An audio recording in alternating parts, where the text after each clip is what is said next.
Hello, Lisa here. Welcome back to my channel and welcome to this deep dive review and walkthrough of the Joie de Vivre Tarot.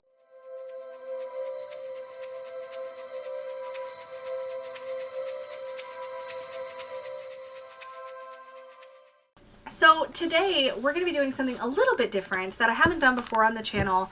One of the goals that I have for 2021, and we'll see how it goes throughout the year, but I've always, well, I shouldn't say always, but for as long as I have been doing videos for sure, and before that, working with the tarot, I've been rotating the decks that I have every week. So I would work with the deck usually Saturday through Friday, and then I would change it up.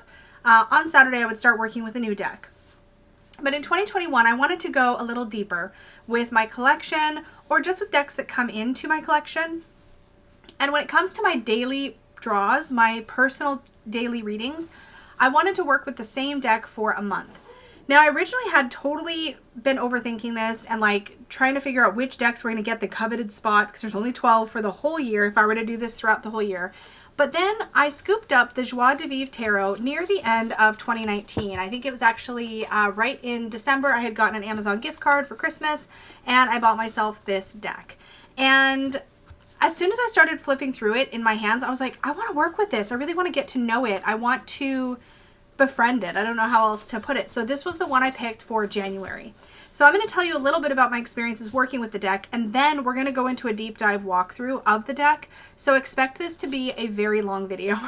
I just don't know how to do it any other way, but I want to do a deep dive walkthrough, and I want to tell you a little bit about my experiences, my thoughts, my impressions, an actual review. So I have worked with this deck solidly for a month. This is even beyond my weekly deck reviews because I've had a lot of time to get to know this deck and to form a relationship with it. So I have a lot of thoughts to share. So yeah, we'll see how well I do at reining this in, but it's probably going to be lengthy. So for starters, one of the things that caught my attention right away when I got this deck is that when I looked at the little guidebook that came with the deck, I discovered right away that each of these characters that are featured in the cards have names, and the names kind of operate as both a way to give each character in each card a personality, and beyond that, to act kind of as a living, breathing keyword. And I thought that was really cool about this deck. So for example, and I will share all the names with you as we go through the deep dive, but the Fool card is Jaunt. So her name is Jaunt. Now in other cards where you might have a character who's riding another character, like in some of the Knights, for example, let me just grab the Knight of Cups. Yeah, so here in the Knight of Cups, we have, I'd hoped to memorize all of their names, but I totally didn't. The Knight of Cups is Intrigue. Intrigue, the passionate and poetic Knight of Cups. And he's riding a fish named Zeal. So it's Intrigue, riding Zeal. And that just brought this whole deck to life in a really, really special way for me. And I loved that aspect of this deck. I also loved taking more time with it than I normally take with my decks. Because I was able to have an opportunity to just become more familiar with the imagery and to really develop, like I said, a relationship. They started to feel more familiar. They started to feel more like home. And it's something I realized I've been missing when I've been rotating my decks so frequently. Now, I love trying to work with lots and lots of decks in a year, but I also read for clients and I also make videos and I have other ways that I get to work with decks. So I realized I could slow down my personal practice and get a little more out of what it is that I'm working with. And it was so rewarding throughout January. So I want to talk a little bit, oh, I just bashed the microphone, sorry. I want to talk more about how I've been working with this deck because I stumbled on a method for working with this deck based on how I was pairing it very early in the month, and it just turned into such a cool process. So I decided to pair this deck with the Spirit Song Tarot.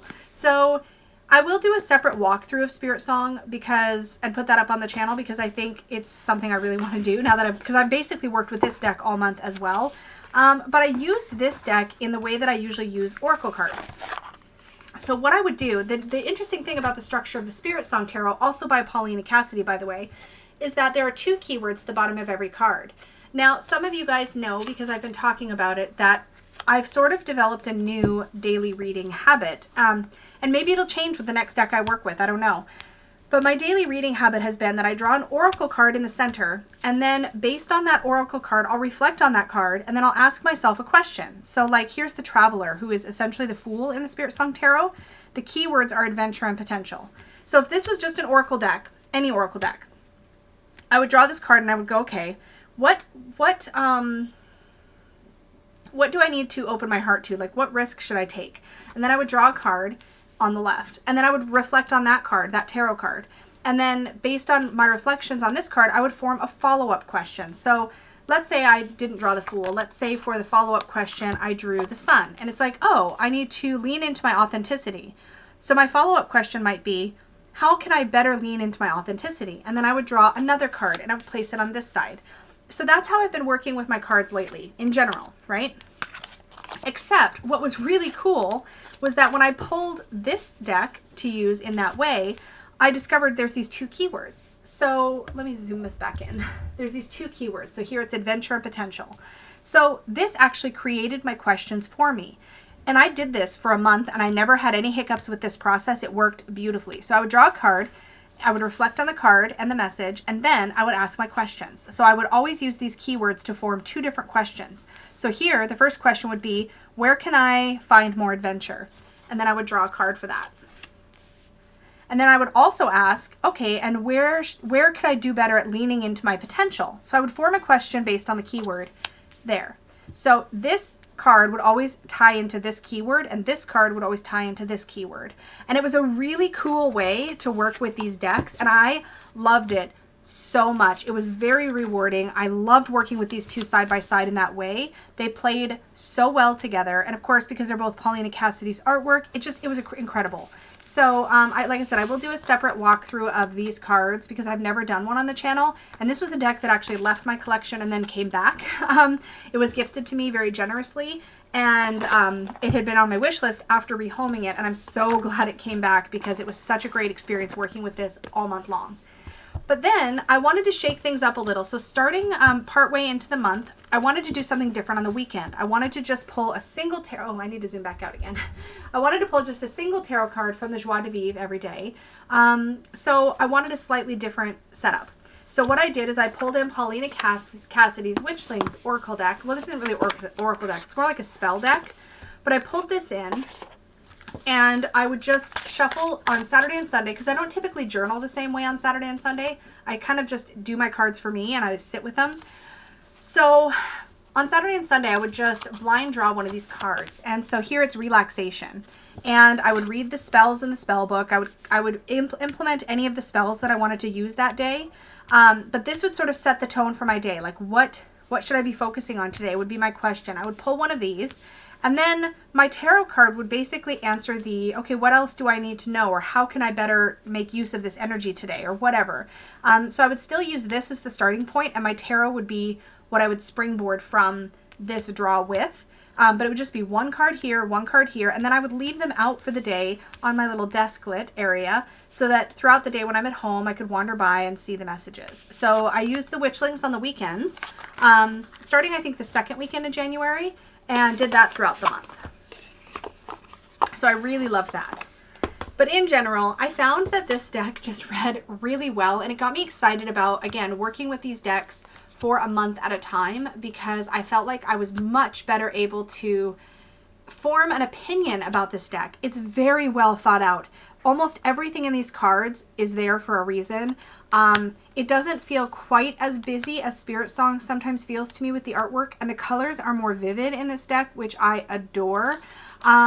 There's a lot of feeling and purpose in the artwork. Like, I feel like I really can see the scene and understand the predicament or situation that the primary character is in, and I love that about this deck. Okay, so those are my thoughts on what it was like to work with it for a month. I'm going to go ahead and zoom us in maybe a bit further, and we're going to do a full deep dive walkthrough into the cards. I'll share with you the character names. I'll point out some of the symbols that I think are really cool about the cards and how I felt about that card and anything else that jumps out at me. And here we go. We begin with the Fool. The Fool's character name is Jaunt, and Jaunt has this carefree energy about her. She's like almost dancing forward into life. And it feels like her gaze is anywhere but where her feet is going. Like her eyes are tilted up towards this like little trumpeting flower. There are little butterflies flying around her. Her little satchel shows that it has her goods, the things that are important to her in it.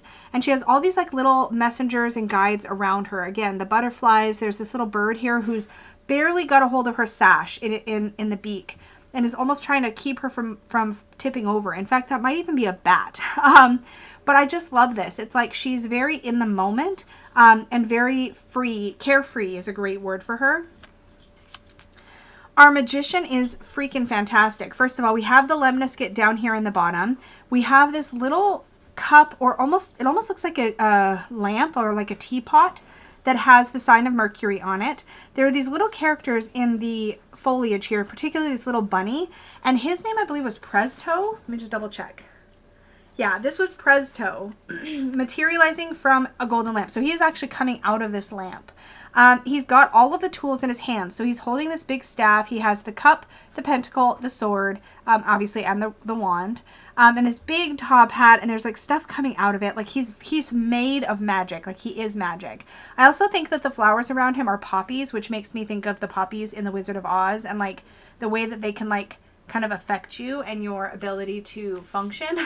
It just kind of speaks to that sort of like way that you could be manipulated by this energy, or rather entranced by this energy. In the High Priestess, we have this character that looks like she's just lifted up her veil to peek at you, and her name is Enigma, and she is directly connected to the divine, as it says in the guidebook. She has these feline characters here, and this little like rabbit-like character, and what looks to be like a swan over here. And she just looks like she's coming forward or emerging from this shroud. I love also that there's this flower kind of blooming from her crown, which is something that I think has meaning, as well as the crescent moon in front of her. And she definitely feels like that mystery, or that enigma, as her name suggests. Our Empress here is Blossom. And what I really appreciate about her is that she's standing, she's not reclining, and there's something about that I really like. I love that her staff has the triple moon symbol on it, and she has like a nest of eggs as her hat. Still has the 12 stars and the shield with the sign of Venus, but on her floral dress here, she has both a ring of hearts and also a ring of skulls, and you get this feeling that she is the mother of both life and death, that she is that divine feminine figure. And I love that. I feel like you really get the sense of power from her, and not just nurturing. I feel like sometimes Empress cards can be a little bit on the soft side, and I like that she has that softness and that approachability, but she's also fierce and powerful, and I love that. Our Emperor card has these two like sort of figures at his feet. I love that the sphere of which I always see as like part of his power has like what looks like a lightning bolt in it. He still has the ram horns to signify Aries, and he has this long staff here with the sun and what looks to be an ankh in the center. The Emperor's name is Eminence, which is so perfect. I also love all the reds and the golds in this card. The Hierophant's, oh, I love the Hierophant's name. Oh my god, why am I forgetting it? Mentor. Yes, Mentor. He's very much the teacher in this card. Lots happening. There's actually what looks like a little actual bell over here. All the same like Rider-Waite-Smith symbology is definitely here, but I love how the Emperor has like one arm holding the staff, one arm holding like the hands with the two fingers up like we're used to seeing, but there's all these like little fish all around him. Like there's fish down here, there's fish kind of over the head, and there's like extra arms because there's like an extra arm or something that's holding the book that Mentor is looking into, and it feels like these characters that are around him are like listening with rapt attention, right? Like you get this idea that he's got that presence, right? That he holds the space, and that he's teaching. The Lover's card. Okay, what I love about the Lover's card here, to me this reads more like siblings or like best friends or people that have this very symbiotic relationship, and their names are also really, really cute. It's Orpheus and Eurydice, and they ride their spirited animal companions Amor and Amity. So there's this idea of companionship. I also really love how we have the little bird with the message, with the little note above them, speaking to messages or divine guidance could be something you could pull from this card as well. But I like that they're headed in the same direction, but they're attentive to one another. The Chariot. I adore that this is in the sea and that there's these 2 little seahorses. And this is Madame Chariot, which is the least creative name in the entire book, because I'm pretty sure that's just French for chariot. But I still thought that was kind of cute. And I don't know if this, yeah, the seahorses' names are Fire and Ice, which makes sense for the chariot. But I just love this. She's in the seashell chariot. This is just a charming, whimsical image, and I really enjoy it.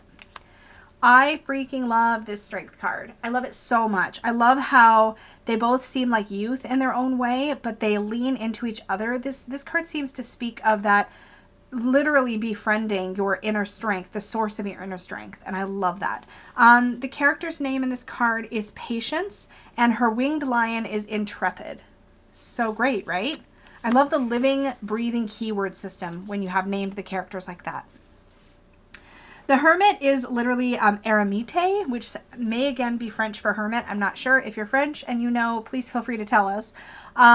Very simple image, but you definitely get the feeling of being very high up, which is something that I appreciate about the Hermit card when it takes that perspective into play.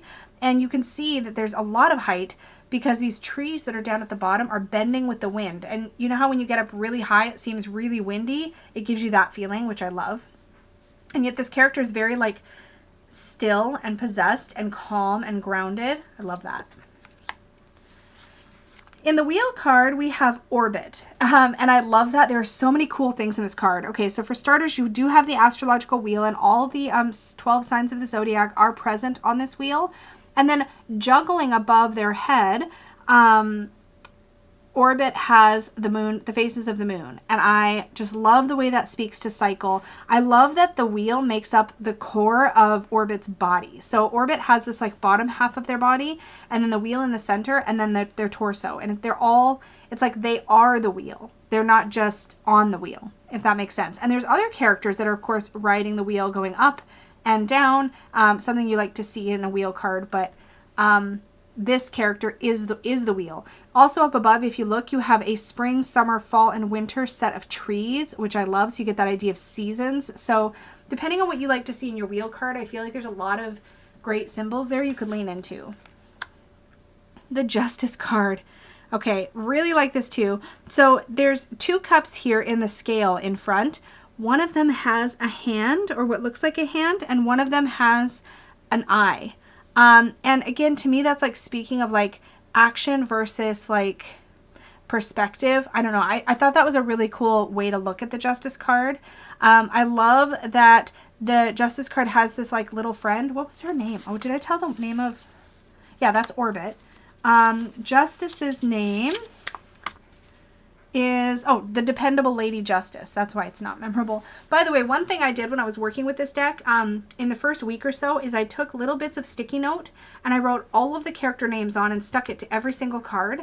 And I kept it that way for a few days and just tried to get used to their names. But unfortunately, it was making it hard to shuffle the cards. So I took them all off like a few days later. But it was a fun thing to do and a fun exercise to get to know them. But anyway, I digress. She's got this sword of justice, but I love that it's wrapped in this delicate floral vine as if she doesn't like to have to use it. It's like, no, this is, I'd rather this just be like a symbol, not something I actually have to use. And I love that she's got this little character beside her. That's what I was about to say before I distracted myself, because I feel like this is like almost like a trusted guide, someone that she can confide in and bounce things off of, as if she's not all powerful all herself. She also seeks to bounce things off of people and get that other perspective. I don't know. That's where my head went with it. The Hanged Man. Oh my gosh, this character. Ponder. Such a great word. There's a sense of surrender in this card for sure, and it's his own tail that has him bound and hanging from this branch or from this tree. So you get the idea of it's a conscious choice to be there. You do have the sign for Neptune right at his heart space, and I believe when I looked, you could find all of the astrological glyphs for all of the majors, if I remember correctly. But I'm not going to go hunting for them, but I'm pretty sure that they are all there. But I love that that's right there at his heart space. I love that he's just like, yep, this is where we are now. This is where I'm hanging out. And the way that he's like holding these, or sort of, I feel like energetically holding these two little stars, to me speaks to being very balanced, very centered, very present in the experience of the Hanged Man. One of my favorite death cards, I think. I love how this character is shooting forward towards that bright light. You get the feeling that she is literally the escort of you as you go through this tunnel to emerge out the light on the other side. And since we often hear the process of death being about going towards the light and going through the tunnel, it feels really poignant to me the way that this is illustrated, and I love that. Her name is Metamorphosis, and she is riding a bat named Destiny. Like, how beautiful is that? And I just love her facial expressions. These characters feel like they are so full of personality and full of life. Here in Temperance, I have so much to say about Temperance, is just Lady Temperance. I do wish she had another name. But it talks about how she's the moderator between the outside world and the inside world. But depending on how you view Temperance, I feel like you'll find something in this image that will validate your view of the Temperance card. She's got the balance here. So she's got sorrow and joy actors masks. I don't remember what those are called. She's got hair made of both fire and ice. I have to bring this up to my actual eyeballs for a second. There was something here in her headpiece, and I can't remember what it was I noticed before, but there was something I noticed previously. We have the sun and the moon on her dress, or on her outfit. I guess it's not necessarily dress. She's got the wings like the angel. She's also tempering something. It looks like fire and water here. There's like a glass jar here with what looks like a red liquid, and she's literally tempering it with some kind of fluid. So we're seeing that idea of like watering down the wine, that idea of moderation and temperance that way. There is also a little, what looks like skull head right down at her feet, which to me, and some bones and things. And I think to me that speaks to like the dangers of not balance, of not following the advice that Temperance offers. The devil, so good. So the devil's name is Deception. Like, hello. But it also talks interestingly about how he wears an expression of self-contempt in the guidebook, which I thought was really interesting. This hat, you kind of are like, wait, who is being bound here? And the feeling you get actually is that this character here isn't the person who's binding others as much as he is. He's also bound himself. You kind of get this feeling like a lot of times in the devil card, we see ourselves at whoever's being sort of held or captured. But it's almost like you start out as this character and then eventually you end up as him, right? As you get more rooted in that binding. Here, the puppet that's being held is holding a pair of scissors, so could easily free themselves, which is something I like to see in my devil card. But I'm more intrigued by Deception himself and the way that he's standing on this treasure box as if he got kind of sucked into this lifestyle because he was so attached to this, to what he thought he wanted, and he got himself into this pickle, right? And now he's very embedded in it, and now he's doing the same to others. It definitely speaks to like cycles of abuse and that sort of thing, which I thought was really fascinating. There's a lot of depth to this deck, and again, it's not just, I think it's easy to look at all the different decks that are out in the world and not necessarily always see just the richness of meaning that's in the artwork, and it's definitely here. Here in our tower card, this is such a beautiful tower. Here in our tower card, we have Discordia, and she's being rescued by all these little butterflies as she tumbles out of this tower. The tower is being destroyed from within by this sort of snaky, tentacly kind of monster. And as you get the feeling almost that she dove out of the tower. She like knew it wasn't good for her anymore. She dove out. And now, because she has faith, it's like these butterflies are catching her and softening her fall. Which is such a beautiful message. It is something as a reader you can really chew on. In the star card, we have Vega, which is such a beautiful name for the star. Again, we see her, the symbols for the sun and the moon, and she's pouring from both. I also think it's really beautiful that these stars, 1, 2, 3, 4, 5, 6, 7, align with the colors of the chakras, which is really interesting to me. And then you have this primary star above her head as well. She's got all these little bubbles in her outfit, which I think are really cool. And what looks like a little, almost like little teeny peacocky type of character. But what's really special is right at the center of her body is what looks to me anyways to be a little ladybug. And as I've mentioned in the past, a ladybug is a very meaningful symbol for me personally. So I loved seeing that there. To me, the ladybug is another sign of hope and worth. And I just think that's a great spot for that. Here's the moon. Oh, the delightful moon. I love that she's playing on this little violin. There's a dragonfly, these adorable little owls, and the little cute crab crawling up here. There's also a little eye carved into this tree, so you get the idea of seeing and perception. The moon's name, or the character in the moon's name, is Phantasm. Phantasm. And his 3 owl companions are named Days, Haze, and Maze. How cute is that? I'm totally losing my voice because I've been filming. But I love this. I love this. The sun card. And in the sun, we have Flare. And Flare is riding on a seahorse named Light. And this is very much about childlike perspective and joy. For me, the sun card almost always is some reference to authenticity, to sort of shedding those layers that we put on to sort of protect ourselves, being more vulnerable in that authentic take me as I am kind of way. That's why I like to see the baby or the child kind of energy in the sun card, and I love it here. In Judgment, we have Renaissance, who is answering his highest calling.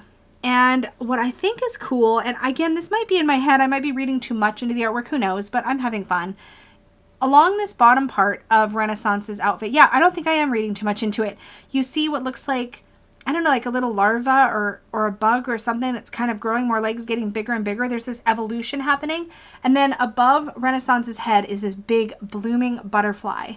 And it's like you can see the journey, like the conscious choice that when you really follow the path you're meant to follow, you emerge from your cocoon. And there's also symbology here with emerging from the flames here. You could look at the phoenix symbology. I think there's so many different ways you could go with this card. And this card manages to capture a couple different great analogies for the Judgment card. And I love that. And the World. Oh, this deck has just thoroughly charmed me. Vitality, the winged Merlion, guards a flourishing sphere, a spiritual manifestation of the world. What I love about this, so we have this character and he's kind of holding this smaller sphere. It kind of gives me this almost like Inception kind of vibe, where like you feel like this character has gone through the fool's journey. That journey is complete, and now he can nurture and hold somebody else, now this little like almost rabbit-like creature who's going through their journey. And you get this feeling, and then the rabbit has what looks to be like a little flower in its hand, and maybe there's another world experience happening within that. And you get this feeling of worlds within worlds within worlds, which I just think is so cool. All right, on to the wands. Starting with the Ace of Wands, we have Spark. And what a great name for the character. And Spark is riding her like lion-y creature, I'm going to call it lion, prowess. So Spark and prowess, which are fantastic living, breathing keywords for the Ace of Wands. In the Two of Wands, we have Muse. Muse. I mean, it's so good. And it's like we still have like I see a lot throughout this deck of like the sun and moon in balance, but I love that she's got this like little almost like guide on her head. And again, that feeling like you get that feeling in the Two of Wands. There's this idea of possibility, and I feel like Muse is such a great way to look at that possibility. I love that. In the Three of Wands, we have Moxie. And I love this. The Three of Wands for me is about, okay, now that you've kind of allowed your room for possibility for like what could be next, Moxie is when you like get up the gumption to like, or the moxie, to actually take those first tentative steps, to begin pulling into yourself, to begin taking the steps that will lead you where you want to go. And the facial expressions and what's happening with all these creatures, it gives me that feeling of like, oh, she's like, you can tell, she's like, I'm going to do it. I'm going to do the thing. And I love that. In the Four of Wands, we have a little celebration here, and there's a specific reference in the guidebook to Beltane, which I live for. I thought that was so cool. And this is, this is Beltane. That's the character's name. I was like, I knew there was a reference to Beltane. I just had to check the book. Yeah, so Beltane is her name. I just thought that was so cool. And her friends are Razzle and Dazzle. And this card is where, like, you've been doing the work, you've started on the new journey, and now there's a moment to kind of pause, reflect, celebrate your accomplishments. That's where we're at here, which I like. Oh my gosh, I think this is Rumble. Is this Rumble and Tumble? I'm trying to think. Oh no, Rumble and Fray. In a scuffle, Rumble and Fray is what it says in the guidebook. I love how these characters are each totally different and have totally different like body types and like physiology and like tactics. It definitely speaks to that idea of like competition, but also a reminder that they're each completely different and maybe they shouldn't be trying to do the same exact thing, right? They should be different. She has got some serious sass. Like, if I could think of an image or a poster to signify how a Six of Wands moment, really, we should let ourselves feel, how we should let ourselves feel in a Six of Wands moment, like, she is it. She is, like, full of confidence and like, yeah, I deserve this. I worked hard for this. Like, I have a right to be here. And I love that. Her name is Delight. Delight. And her little mouse friend's name, which is up here. Where's her little mouse? Oh, there he is. Pizzazz is his name. Love it. In the Seven of Wands, we have Beam here. And I think what stands out to me at this card is he seems like he's very different than all the characters down here. And he also feels like he knows he's different and he's okay with it, but they're not. And this really gave me a different way to look at the Seven of Wands, because I never really considered the person that was up here on the higher ground, the person that was defending themselves. I never really thought of how they might feel like an outcast, or how they might maybe not even feel like an outcast, but be an outcast. How maybe the reason they're having to defend themselves is because they don't fit in with the rest of everybody else, and that threatens and frightens the people down here. And that's why they're having to like defend or protect themselves. It was really interesting to me to look at the card this way because it's so clear in the way that this is illustrated. But I love that his name is Beam, because it's like he's going to hold his truth. He's going to shine his light and he's going to let other people deal. And there's a quiet confidence. He's not fighting them. He's just like, I'm going to live my truth. I'm going to do my thing. And that is so powerful. And I love that so much.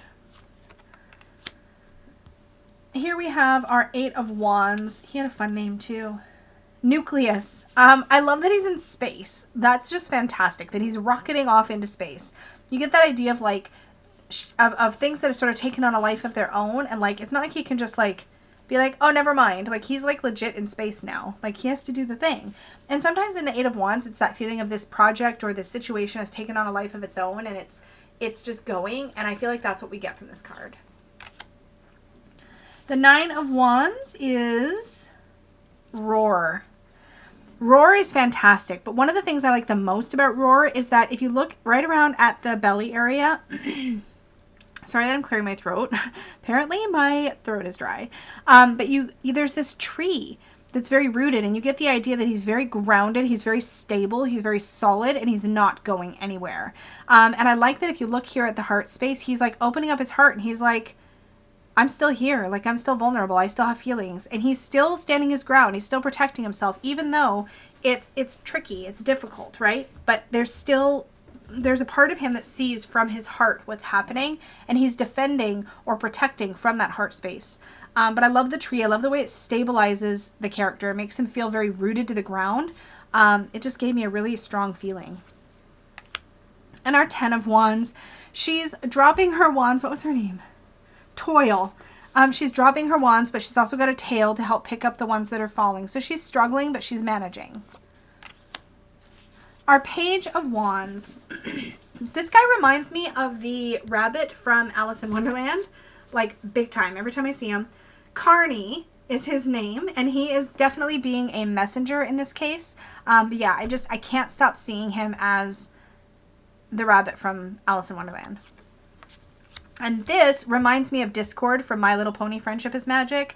If you watch that show, that's totally who this looks like. And I actually think that kind of works for the Knight of Wands. But his actual name in the book, or in the little guidebook here, is Blaze. And he's dynamic. He's full of energy. He's charging into a situation. He's not riding anything. He is going purely on his own steam. And he's the only knight that doesn't have a steed of some kind.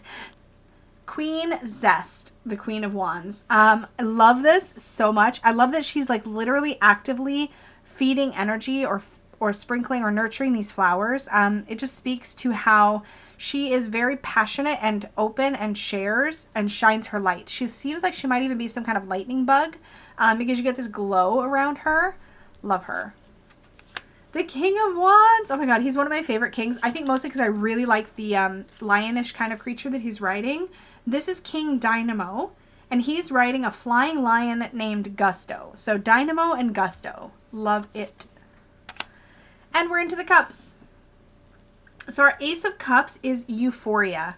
I mean, come on. How perfect is that? I love that she has all these little doves around her with little hearts. Her cup is overflowing. She looks calm, peaceful, content, happy.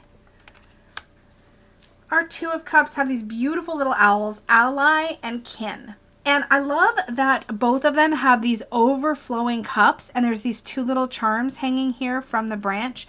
To me, this very much has the message of like, they're in this together. They're both putting in equal work. They're both helping to hold up this little bough, and both of their cups are full, which is something I like to speak to when I pull the Two of Cups for somebody. In the Three of Cups, we have, I forget the character names, Mirth and, nope, I got that totally wrong. Gleam, Glitter, and Glow. Dancing together and celebrating together. I like that each seems to be bringing a totally different style of personality or of energy. They're each dressed very differently. This one has like a bounty of fruit. This one seems to have 3 cups above their head. This one seems to be providing music. So you get the idea that each one is bringing something a little different to the party. And I like to think of the Three of Cups kind of like an emotional or energetic potluck, right? Each character in the Three of Cups is bringing something else to create a cohesive, enjoyable whole. And that's what's great about good friendships and about communities, is that each person contributes their style, their energy, and it creates this beautiful thing at the end, this beautiful big picture. It's wonderful. I love how this is depicted. The Four of Cups. Here we have Epiphany. Nope, I lied. Melancholique. Which sounds like French for melancholy to me. Some of the names I'm like, could we have done more there? But anyway, I love that the head is very boxy. You get the idea. There was an Osho Zen card called Stuck in the Past or something like that, and it literally was about having your head in a box of memories. And the Four of Cups sometimes is about being very locked away from all the wisdom that's around you, and sometimes that's because you've just gotten into a rut, and in this case you definitely get that feeling of like having been in a rut, kind of stuck in your head, and all these cups are all around. All these different characters are like, hello, there's all this good stuff. This character has a little note. This one has what looks like some little balloons. There's all these cups behind. These birds are singing, and he's too walled off. He's not seeing it. But yeah, so that's that one. I love that. The Five of Cups is Wistful. And here you see these 3 little blossoms with hearts, downturned, not doing so well. But behind there, these 2 thriving blossom cups doing really well. He's just not looking to see that he's still got some good things there. The Six of Cups. I literally can't remember anyone's names now that I'm making this video. Figures. This is swimming side by side, Bliss and her mer-bunny friends, Charity and Innocence. So Bliss is her, and then Charity and Innocence, which really speaks to the energy of the Six of Cups. Again, I love how the names of the characters give you those living, breathing keywords. I can't say it enough. I feel like it just made it all come to life in a different way. Really, they're keywords, right? It's just a creative way to apply them, and it makes you take in the card a little differently, I think. The Seven of Cups. Each one of these flowers has a little something different, and she's very much kind of wistful and lost in daydream. And the Seven of Cups' name is Wish. She must only focus on one, but isn't sure which to choose. I really, really like this Eight of Cups. This is Scout, and I just like the fact that he's in the air. I don't know why I like that as much as I do, but it's almost like a hot air balloon away from stress, away from difficulty, away from heartache, away from trouble. You get this, you don't get a card that's focused on what you're leaving behind. Instead, the card is focused on what you're moving to. Shayla, lay down. Shayla, lay down. Shayla, Shayla, Shayla. Shayla, lay down. Good girl.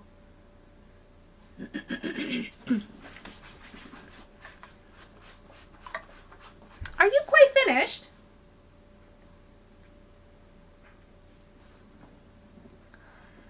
Love this. One of my favorite, the Nine of Cups is one of my deal breaker cards. So forming a relationship with this card is really important to me. I love that it doesn't look like somebody surrounded by a bunch of wine. Because as much as I'm okay with that image, I'm used to that image, it gets a little bit old for me over time. And I love it when artists take their own interpretation of this. Let me double check her name. Her name is Felicity.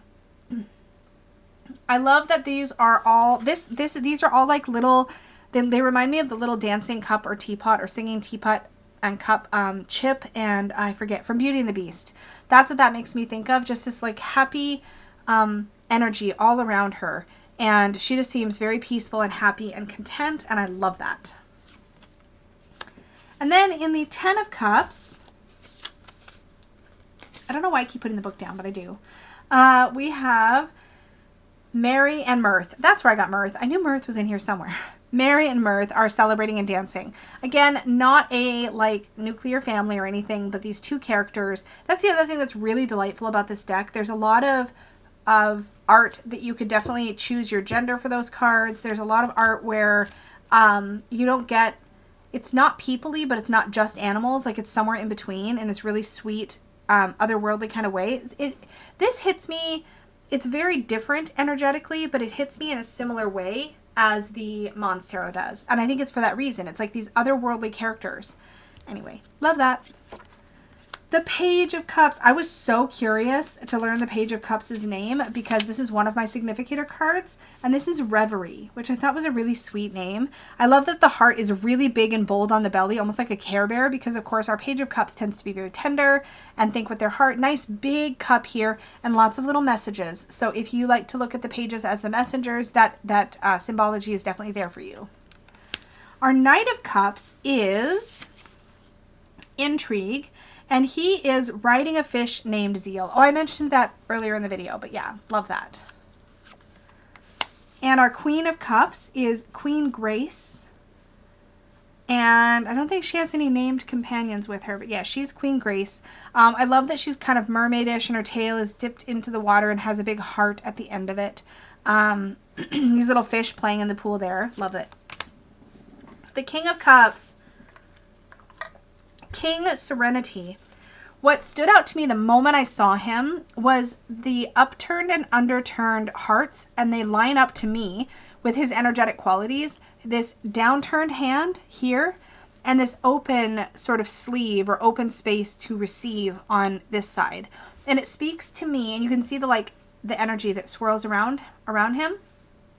To me, this speaks to how I view energy in relationships and just energy in general, is this idea of like send out and receive back in balance and in harmony. And he's serene and peaceful and happy and content because he knows when and how much to give and when and how much to receive, like emotionally. And I think that's really powerful imagery. And of course, this particular way that he's doing it is it's aligned with my way of viewing sending and receiving actual energy as well. So it just is a very potent like view of somebody who's very much aware of that necessary give and take.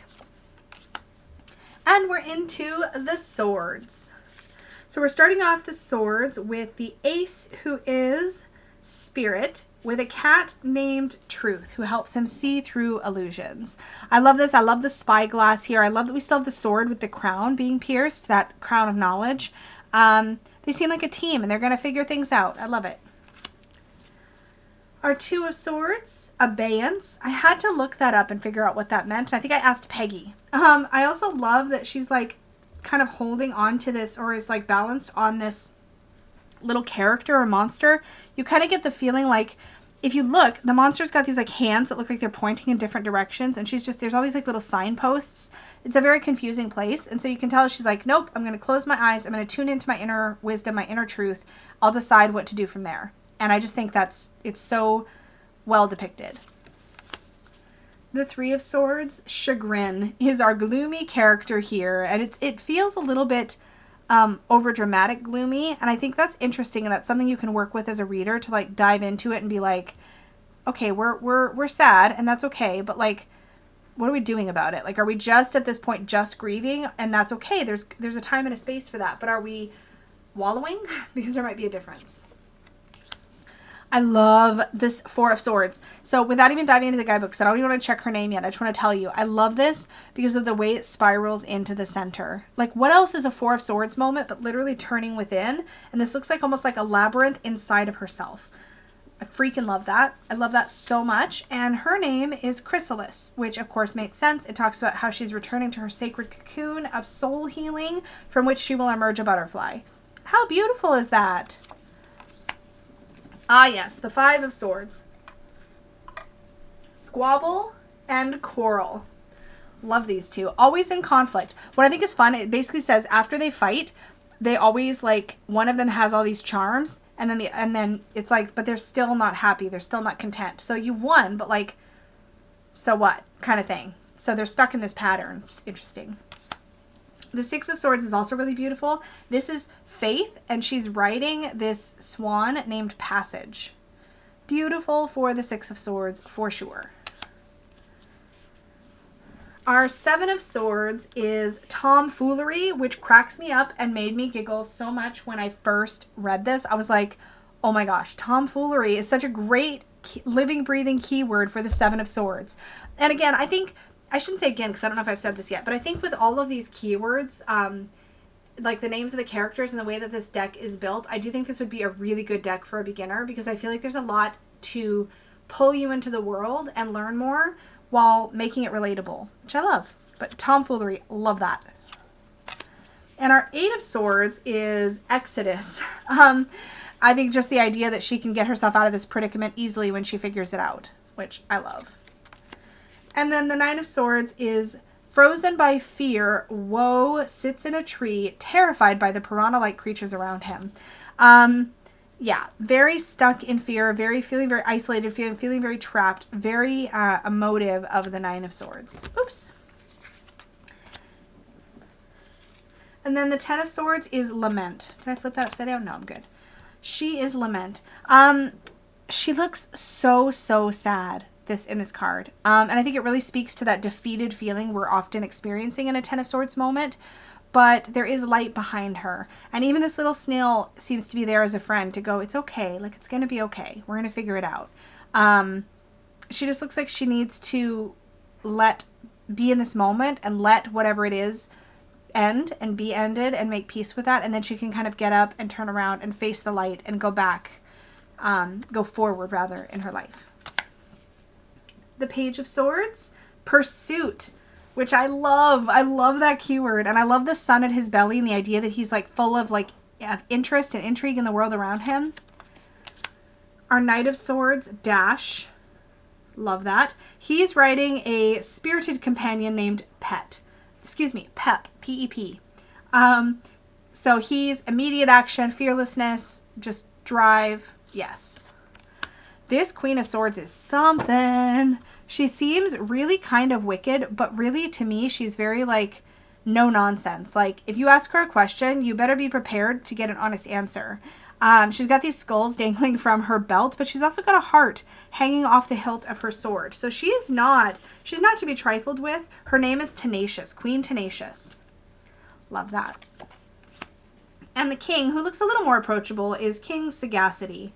Firm yet kind-hearted is what the guidebook says. I totally agree. He reminds me of Puss in Boots, though. Anybody else? Yes, totally Puss in Boots to me. And now we're into the coins. Oh, I freaking love this Ace of Coins. Okay, so the Ace of Coins, Fortuna. And here she is. There's almost like this compass type figure up here. It feels to me like following the opportunity and then getting the rewards. Like all these like little rewards are sprinkling into her hands. I just, to me, it's so clear what this image is saying. So as a reader, again, there's a lot to chew on and I love that. In the Two of Coins, I'm just going to say I love that a lot during this walkthrough, but I really enjoyed working with this deck over the past month. The Two of Coins is Flux. And Flux, again, great keyword. I love how he's balancing on the back of this wiggly creature. Like, oh my gosh, there's just a lot going on. But he's managing, but it's a lot. It's a lot. The Three of Coins, I like how each of them is contributing a different piece to create the whole, which is the triple moon symbol. And this is harmony. Oh, excuse me. It says harmony shines as Soma, Numa, and Psyche combine their concentrated creative energies. Love, love, love. No complaints. This Four of Coins is so, again, there's so much personality in these cards. I freaking love it. But she is Madame Dominion. She's very financially prosperous, but she's worried about losing what she has. And you can tell that with that sort of graspy, spindly legs kind of wrapping around. I should keep my hands out, but like, I talk with my hands, so I'm sorry if that's obnoxious. But she's like, you can tell she's kind of like wrapped all around her resources. She doesn't want to let anything go. She's afraid to lose stuff. Here in the 5, definitely somebody who feels locked away in the darkness, but all of these lights are being offered from all directions. This character's name is Vagabond. Just a reminder with all this light that there's hope. They can find their way to better days. Something along those lines in the guidebook. In the 6 of Coins, we have Benevolence. Like, come on. Look at how many coins or fruits or plants or whatever it is that this represents are on the staff. They have more than enough to share, so they're sharing. It's that simple. This is such a lovely, patient, and peaceful 7 of Coins, and I love that about this card.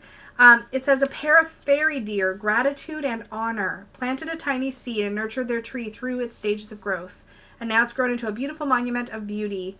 So they're contemplating the rewards of their hard work. I just read that out of the guidebook, but it's such a beautiful card. Again, we see the moon on this one and the sun on this one. How lovely. And what I like visually about this card is this little heart at the base of the tree. Tells me that this is something we've put a lot of heart and soul into, a lot of love.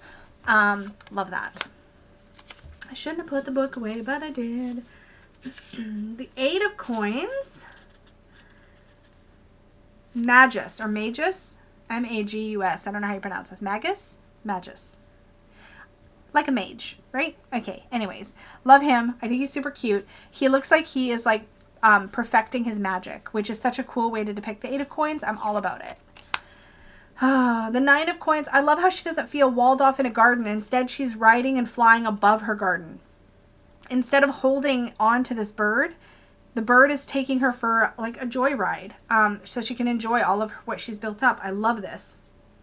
Her name is Lavish, and Splendor is her falcon companion.